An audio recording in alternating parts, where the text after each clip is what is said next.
फरजाना, बेगम साहबा चिल्ला रही हैं, जाकर देखो तो सही। बस रहने दो, मैं कोई पागल हूँ जो मक्खियों के छत्ते में हाथ डाल दूं? अरे भाई जाके सुनो तो सही कि हो क्या रहा है। तुम्हारा इतना दिल चाह रहा है ना, तुम खुद जाके देख। अरे मुझे काम करने दो। मैं तो देखता हूँ।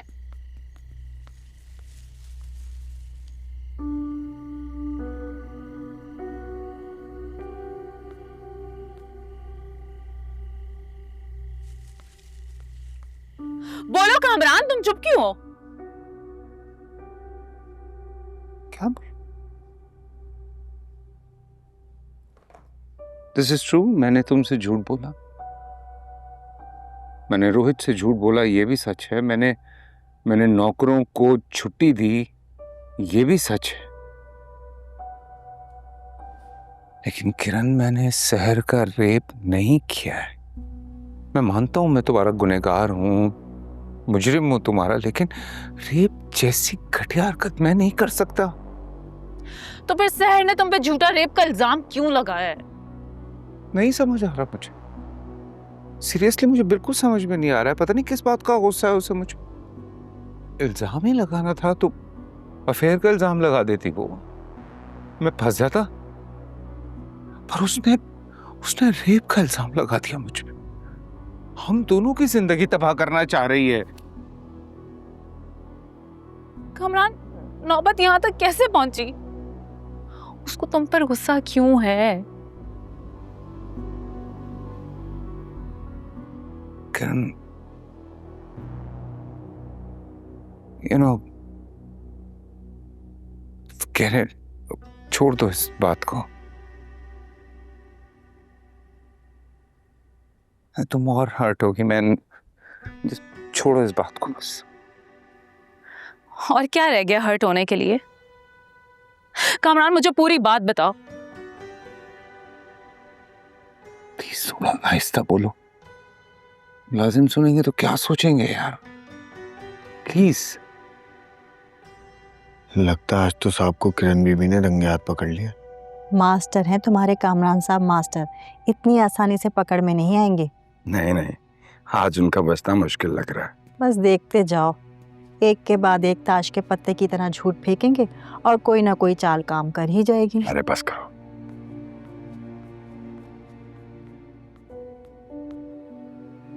तुम्हें पता है, सहर ने जब कंपनी ज्वाइन की थी, हमारी कंपनी क्राइसिस में थी। ऑफिस में बहुत वक्त साथ गुजरता था। तुम प्रेग्नेंट थी और तुम मुझसे ज्यादा अपनी सेहत पे ध्यान दे रही थी। Stop using my pregnancy as an excuse, Kamran.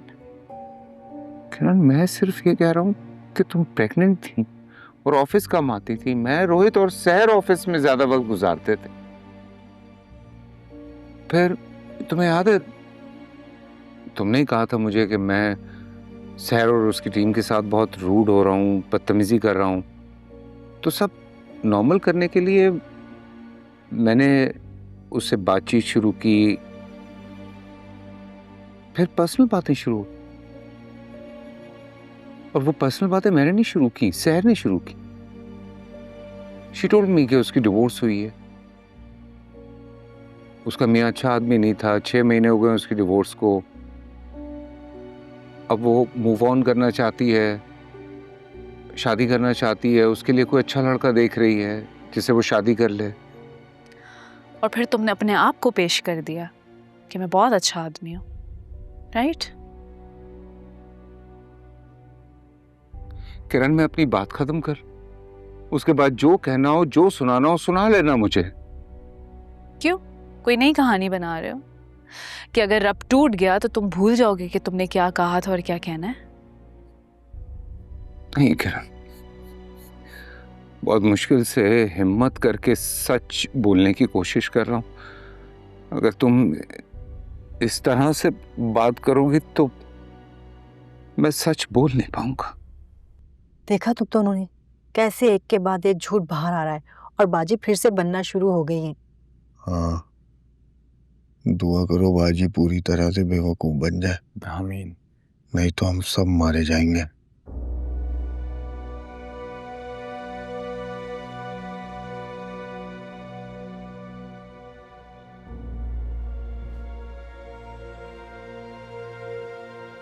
अच्छा बताओ, सहर ने तुम्हें तलाक का बताया और फिर वो मजीद पर्सनल बातें शेयर करने लगी। फिर हम लंच पे गए तो उसने मेरी तारीफें शुरू कर दी। मुझे कहा कि मुझे आप जैसा शौहर चाहिए। तुम उसके साथ लंच पर गए, वो भी अकेले, इवन दो वो तुम्हें ये सब बातें कर रही थी। लंच टाइम था किरण। मैंने उसे कहा कि कुछ बाहर से ऑर्डर कर लेते हैं, तो उसने कहा कि नहीं, चल के खाते हैं। और ऑफिस के कुलीग्स में इतना तो चलता है यार। फिर मुझे लगा कि सहर फ्लर्ट कर रही है। मैं कन्फेस कर रहा हूं तुम्हारे सामने। उसके जवाब में मैंने भी उसके साथ फ्लर्ट किया। जाहिर है तुम कहां कोई मौका छोड़ सकते हो। नाउ आई नो, तुम हर रात लेट घर आते थे और तुम बहाना बनाते थे कि ऑफिस में काम ज्यादा है। हाँ किरण,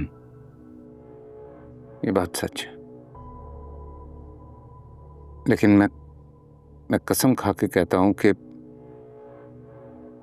सिर्फ फ्लर्ट बातों बातों में था, इसके अलावा और कुछ भी नहीं था हमारे बीच में।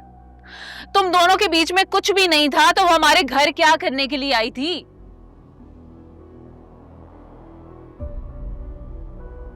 किरण, जब मैंने डिनर का प्लान बनाया तो सहर ने मुझे कहा कि मैं भी घर आना चाहती। मैंने उसे बता दिया था कि किरण घर पे नहीं है, सो शी सेड कि ये तो और अच्छी बात है, हम थोड़ा टाइम साथ में स्पेंड करेंगे।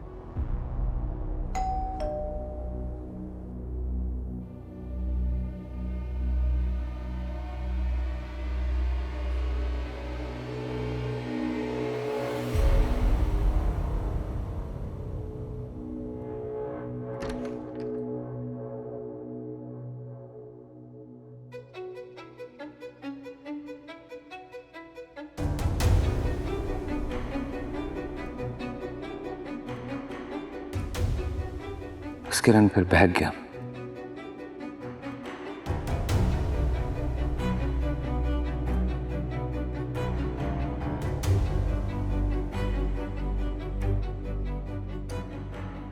इसलिए मैंने रोहित को भी कह दिया कि डिनर का प्लान कैंसिल हो गया है, नौकरों को छुट्टी दे दी, ताकि इनमें से कोई तुम्हें कुछ पता ना दे।